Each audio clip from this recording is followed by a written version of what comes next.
Peace, mighty Africans, and welcome to another edition of PE with ABC. I am your African Black Coalition Political Education Director, Makonnen Tendaji, and today's topic is the state of Black education, examining the historical and contemporary condition of Black teachers.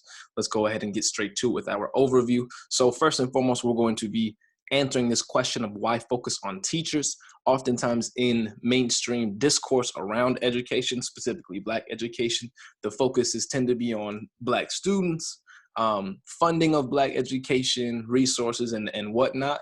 But you'll see a somewhat of an absence or an obscurity in the realm of Black teachers. And hopefully with this webinar, we can counteract that obscurity and really conduct some in-depth analysis on Black teachers, specifically in the broader topic of Black education. And we will do this by doing thorough analysis, historical analysis first, and then contemporary analysis. Then we'll have a reflection of that analysis, and then we'll close it out. And I wanted to include a particular component in this overview having to do with research methods. And in this workshop, you will see that we analyze the data and then we analyze the history. Analyzing the data is the quantitative side, the quantitative research of our analysis. And this is defined as the process of collecting and analyzing numerical data. It can be used to find patterns and averages, make predictions, test causal relationships, and generalize results to wider populations. Analyzing the history is qualitative research. That's the qualitative aspect of our analysis. This is defined as to understand concepts, opinions, or experiences. It can be used to gather in-depth insights into a problem or generate new ideas for research. It's always critical that we are intentional, not just in doing our study and conducting our research, but understanding the methodology of that process, understanding that there are numerous facets to doing research, right? It is not just a simple Google search that is the end-all be-all definition of research, right? And just covering these two basic methods is at the very most the surface level in terms of understanding the methodology of research and analysis, right? So I definitely wanted to include those definitions there. So again, answering this question, why focus on teachers, right? In the article, I Stopped Sleeping, Teachers of Color and the Impact of Racial Battle Fatigue, the authors note, communities of color have been subjected to dehumanizing schooling conditions throughout U.S. history. While research on racism within education has primarily focused on the experiences of students of color, much less attention has been paid to the overall racial climate of schools or racism's impact on K-12 teachers of color. Very little attention has been paid to the psychological and physiological impacts of long-term exposure to racism among people of color within education, and in particular K-12 schooling. They go on to say, the pipeline of teaching is riddled with racism that serves as a barrier to the success and retention of teachers of color. From credential programs to being a new teacher to serving as a veteran in the field, teachers of color are neglected, racialized, undervalued, and isolated. So as you can see from what the scholarship is indicating is that attention or a lack thereof has been paid, right, to the impact and the deleterious impact of racism on teachers in particular. And it's interesting that the authors choose this language of the pipeline of teaching being riddled with racism. Oftentimes we don't consider the actual process one has to embark upon in order to become a teacher. There's the credential program, as they state here, to being a student teacher, being a new teacher, and even all the way up into being a several decade veteran teacher. That racism that is inherent in that occupation does not fade away, right? It does not simply dwindle and just go away. Another article entitled Establishing a Quality Literature-Based Barriers that African Americans Face in Becoming Teachers. The author notes, increased representation of African American teachers is needed in the United States. Not only are African American teachers disproportionately underrepresented, but their absence is a disservice to African American students. In fact, the issue has been termed a major civil rights issue. Barriers for African Americans exist at multiple stages of the process of becoming a teacher, when choosing to become a teacher, when trying to become a teacher, and when working as a teacher. Again, we see this indication of the becoming a teacher process, and the indication that it is not as cut and dry or as simple as one may believe. A review of the literature reveals many negative perceptions toward teaching as a career within African American populations, most of which have been documented through the use of ethnographic and phenomenological designs employing questionnaires and interviews. So now we move on to some pioneers of education. This is the historical aspect of our analysis. We have Anna Julia Cooper, Fanny Jackson Coppin, and Inez Beverly Prosser. Anna Julia Cooper, just to give you some brief facts on each of our pioneers here. Anna Julia Cooper was a mathematics and science high school teacher. She then went on to become a professor at Lincoln University, and in 1925, she earned her doctorate in Paris at the age of 67. Fanny Jackson Coppin was appointed a teacher at the Institute for Colored Youth in Philadelphia in 1865. During that time, she then founded Home for Girls and Young Women. Inez Beverly Prosser earned her teaching certificate at Prairie View A&M. She then taught in Austin, Texas at an elementary school and high school, later earning her doctorate in psychology at the University of Cincinnati in 1933. Just a point of clarification, by no means are these brief facts the exhaustive biographies of each of these mighty educational giants, right? They deserve their own they deserve their own workshops and their own webinars. Certainly, I just wanted to provide a couple of facts for each of them. Then we have Nathan Hare, W.E.B. Du Bois, and Booker T. Washington. Nathan Hare was an instructor at Howard from 1961 to 1967. He then went on to become the program coordinator of the Black Studies program at SF State, San Francisco State University, which was the first in the U.S. He then went on to found the Black Scholar, an academic journal, in 1969. Then we have W.E.B. Du Bois, considered the founder of American sociology. He then taught at the University of Pennsylvania, where he conducted his groundbreaking study, The Philadelphia Negro, which is considered a foundational study in sociology. Then we have Booker T. Washington, who championed industrial education, founding the Tuskegee Institute in 1881, now Tuskegee University. Again, disclaimer, none of these are fully thorough or exhaustive biographies. These are just intended to provide some headline facts, if you will, about each of the pioneers. So now we get to our quantitative segment of our analysis, analyzing the data. This comes from the Center for Public Education report entitled Fixing the Holes in the Teacher Pipeline, an Overview of Teacher Shortages. Students of color comprise nearly half of the student population now and are projected to be the majority within the next few years. Yet the demographic composition of the teaching force has changed little. Unlike many of the children they teach, about 4 in 5 public school teachers are white. I'm going to say that again. About 4 in 5 public school teachers are white, and this is on a national level. Minorities are joining the teaching profession at an increasing rate, and the gap is narrowing. Between 1988 and 2008, the number of white teachers increased by 41%, while the number of minority teachers increased by 96%. And as a result, the overall number of minority teachers in the workforce increased from 12.4% to the current 16.5%.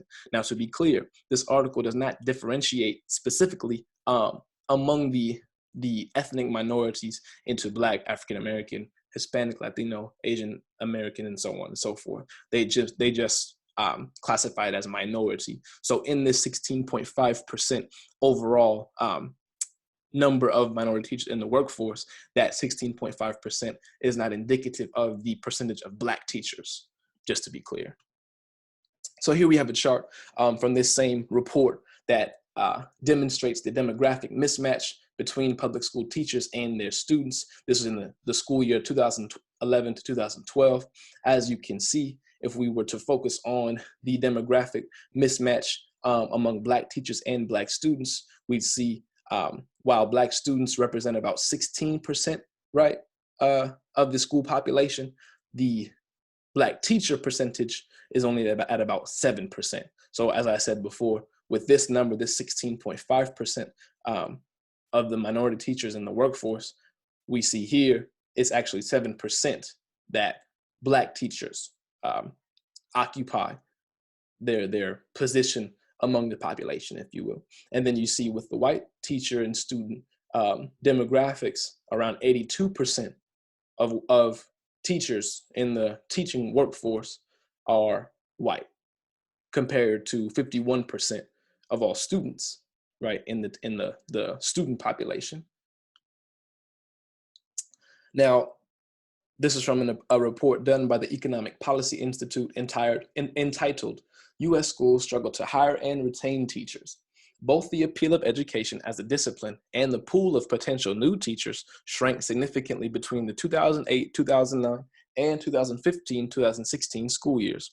From 2008-2009 to 2015-2016, the number of enrollees in teacher preparation programs fell 37.8%, and the number of people who completed teacher preparation programs fell 27.4%.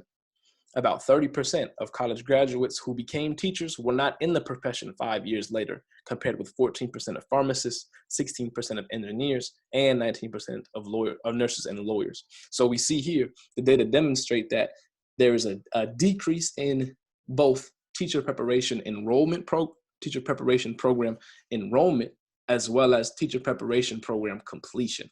And then of those who do complete teacher preparation programs who go on to become teachers, about 30% of them are no longer they are no longer teachers 5 years from their time of completing that program. So we see here the data demonstrate downward trends in both teacher preparation programs and teacher retention once they do become a teacher. Now, the following come from a report done by the Consortium for Policy Research and Education at the University of Pennsylvania. The report is entitled Recruitment, Retention, and the Minority Teacher Shortage. The national data show a gap persists between the percentage of minority students and the percentage of minority teachers in the U.S. school system. Among the most prominent reasons teachers gave for leaving or moving were a desire to obtain a better job or career, or dissatisfaction with some aspect of their teaching job. And not only did minority teachers depart at higher rates, but among those who moved or left, minority teachers were more likely to cite career advancement or job dissatisfaction than were white teachers. In the 2007-2008 school year, 34% of the nation's population was minority, 41% of all elementary and secondary students were minority, and only 16.5% of all elementary and secondary teachers were minority. But the data also show that this gap is not due to a failure to recruit minority teachers. I want to focus on this second point because it's indicative of not only the barriers and the difficulties and the struggles minority teachers endure to become teachers, but it indicates that minority teachers are leaving the profession at higher rates than white teachers do. And in that departure, we see it says here, minority teachers were more likely to cite career advancement or job dissatisfaction than were white teachers. So this can help inform our analysis, not only of how we remove the barriers for minorities to become teachers in our specific context, Black teachers, right? How we can recruit more Black folks to become teachers, but how education as a system is unsuitable or is ill-equipped to ensure that Black teachers remain teachers. The following come from the book Black Stats, written by or compiled by Monique Morris. Between 1890 and 1910, the number of African-American teachers rose from 15,100 to 66,236. So in a short 20-year period, you have an increase of over 50,000 Black teachers. The growth of the Black teaching profession continued until, as an unintended consequence of desegregation, Black teachers were dislocated by the closure of Black schools. I want to focus on that for a bit because one of the more common topics of discussion within the broad discussion of education as an institution is, right, this sort of dichotomy that's been constructed. Was integration in relation to education, in relation to schooling, was integration a beneficial, a wise thing for Black people to have participated in, right? We can pull various historical examples, Brown versus Board of Education being the most prominent one. There has been a lot of discussion and even research done into the effects, both positive and negative, of Brown versus Board of Education and the subsequent desegregation of public schooling in the United States, right? But here we have a prime demonstration of a consequence of desegregation. You see, between 1890 and 1910, a period of 20 years, you have a 50,000 person increase in Black teachers. But then desegregation comes along, and Black teachers they're not only unable to secure teaching jobs. The language here, Black teachers were in fact dislocated by the closure of Black schools. Important for us to keep in mind whenever we find ourselves in discussion or listening in on a discussion having to do with integration, desegregation as it pertains to education. And then according to the Schools and Staffing Survey, the number and percentage of teachers by school type, race, ethnicity, and sex in the year 2007-2008, 239,460 teachers, 7% of the total teaching force in US public schools are Black. Only 24% of Black teachers are male. Now, it's important that when we're reviewing all these numbers and all this data and all these percentages, we are sure to make the critical distinctions as we read them. So with this 24% of Black teachers being male, we should not think, oh, 24% of teachers are Black men. No. 24% of this 239,460, 24% of the 7%. That's a crucial distinction, because when you do the math, 24% of 239,460 is in fact 57,470. So an even smaller number, right? An even smaller percentage of the total teaching force are Black men. So we did our quantitative analysis, right? We looked at a lot of percentages and numbers having to do with teacher retention, teacher recruitment, the trends in teacher population demographics over time, right? Now we're going to shift our analysis to the qualitative, the historical, and the scholastic. So this comes from Russell Rickford's book, We Are an African People, Independent Education, Black Power, and the Radical Imagination, was just published 4 years ago, an excellent book. There's a specific section that I'm focusing our analysis on. It's entitled, The Devil Can Never Educate Us, The Road to Uhuru Sasa. And it centers on the experiences and the insights from Leslie Campbell, a teacher at junior high school number 35 in Bedford-Stuyvesant, Brooklyn. Russell Rickford writes, now a social studies teacher in his mid-20s, Campbell grew increasingly troubled by the racial inequities of urban public education. He began to see the miseducation of Black children less as a result of negligence than as the product of an immense system, a colonial structure designed to stultify its inner city subjects. This is very, very crucial. And part of the reason why we are focusing our qualitative analysis on this section is this conceptualizing schooling as the U.S. education system as a colonial structure, as a system or an institution to situate within a colonial context. This is very critical for us as African people, as a colonized people, when we engage in discussion or dialogue about various systems and institutions. We need to be sure we are approaching said dialogue equipped with the proper context, with the proper conceptualization of the topic at hand.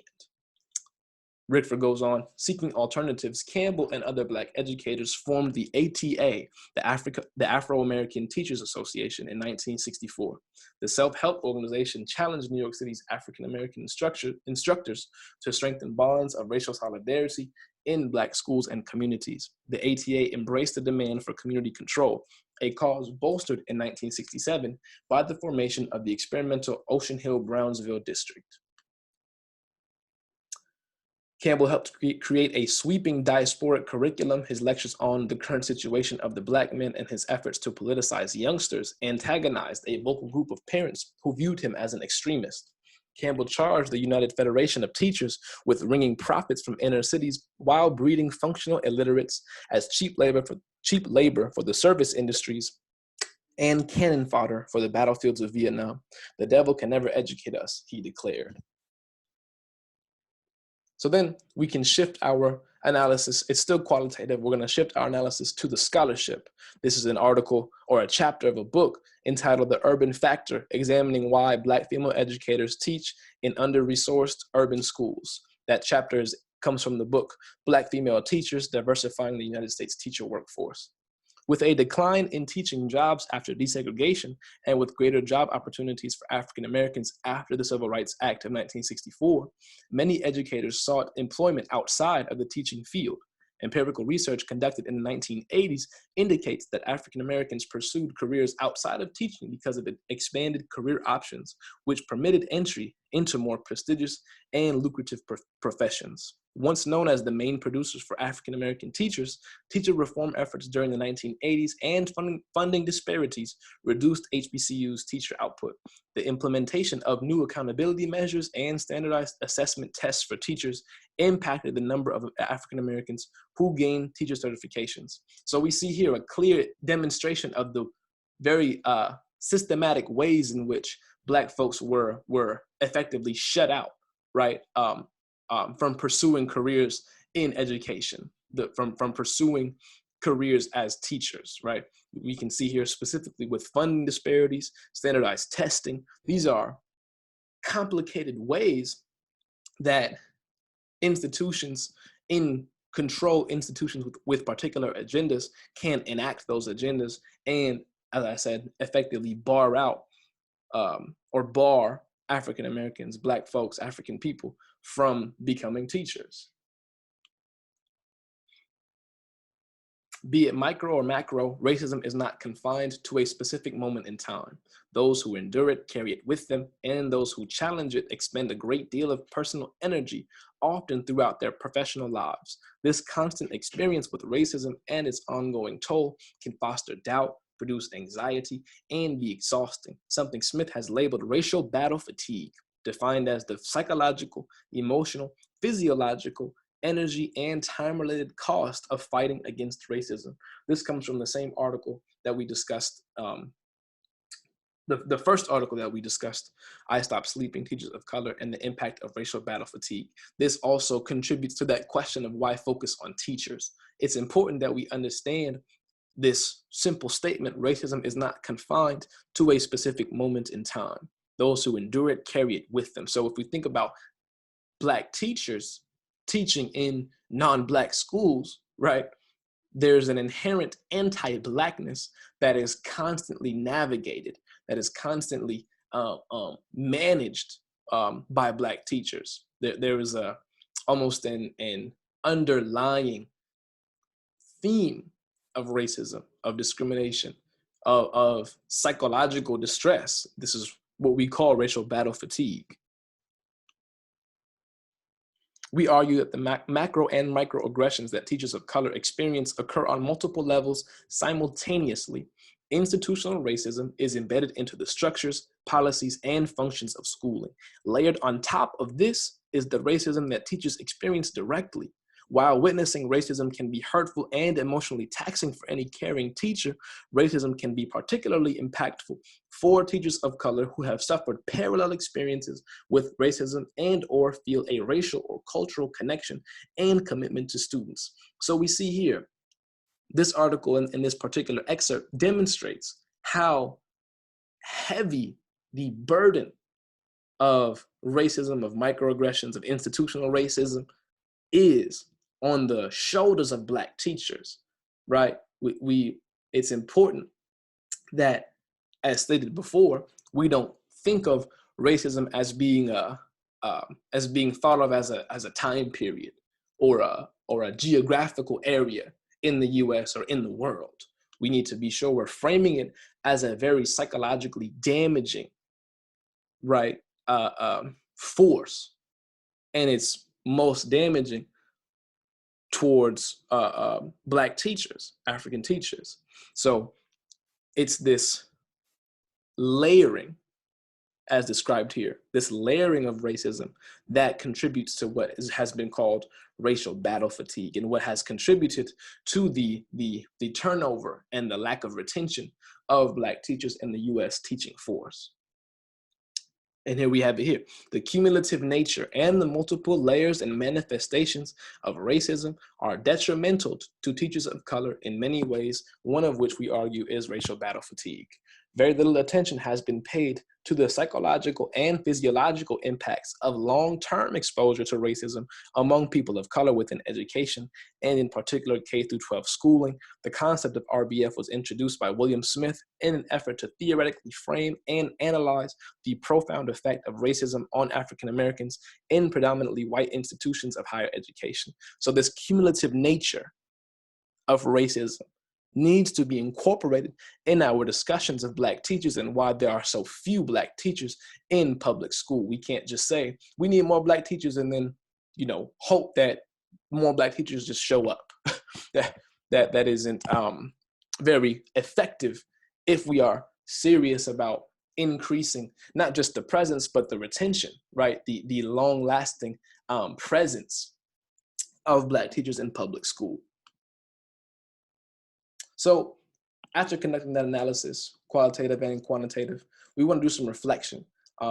This is our mighty ancestor, John Henrik Clarke, and listen carefully to what he has to say in terms of the choice that he made in terms of becoming an educator, becoming a teacher for our people. A lot of what we're discussing can be very complex, very verbose in the ways in which we, you know, provide data and we provide different historical examples, but ultimately this boils down to a critical choice. So let's hear what our ancestor has to say. Having devoted my greater portion of my life to scholarship and teaching and digging up information on African people and trying to make African people face reality, I have often said, a point that I wish you to consider, I didn't have to do it. I chose to do it, and if I had to do it over again, I would do it better. But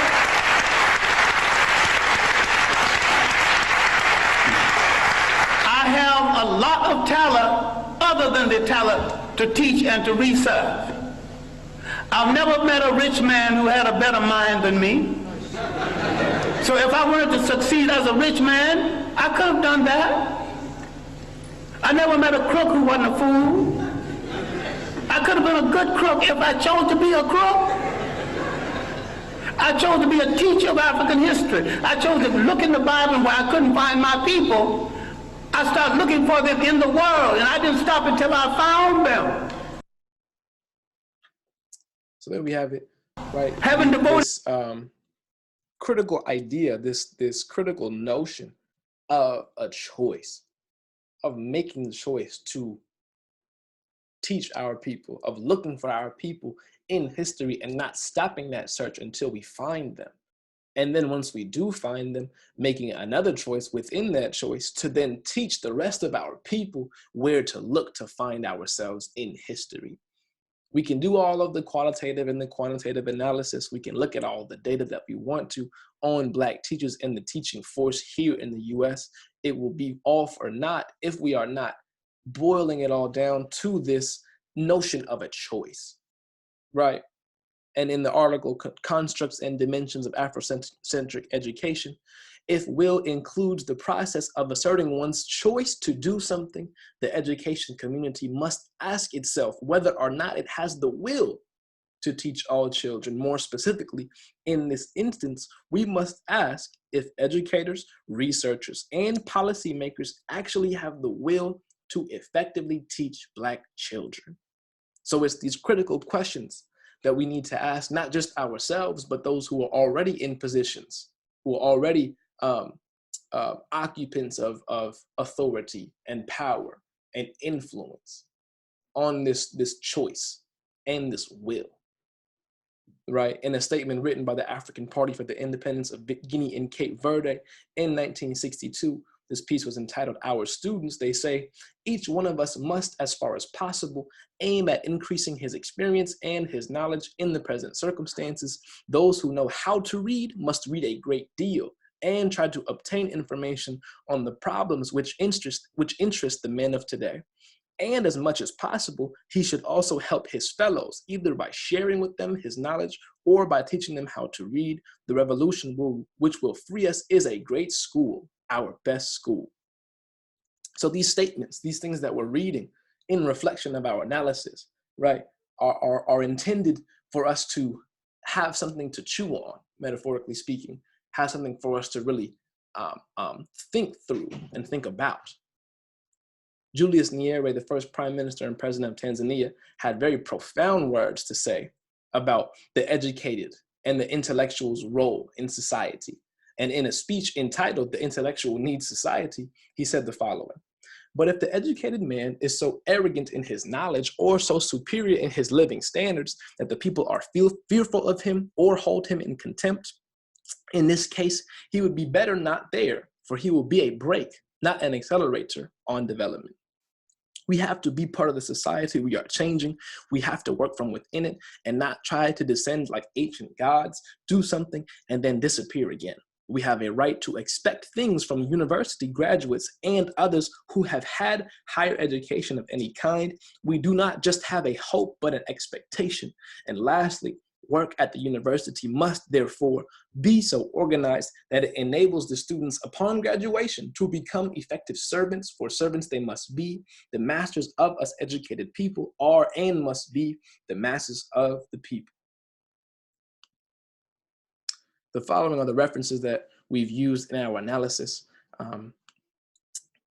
So thank you for tuning in to yet another installation of PE with ABC. As always, it is an honor and a pleasure to engage in this work, to take up this responsibility of educating our people. It is not taken lightly, certainly. But before we end, we have a major announcement to make. The African Black Coalition is organizing and hosting our 18th annual conference, our 18th annual ABC conference, from January 15th to the 18th of 2021 next year.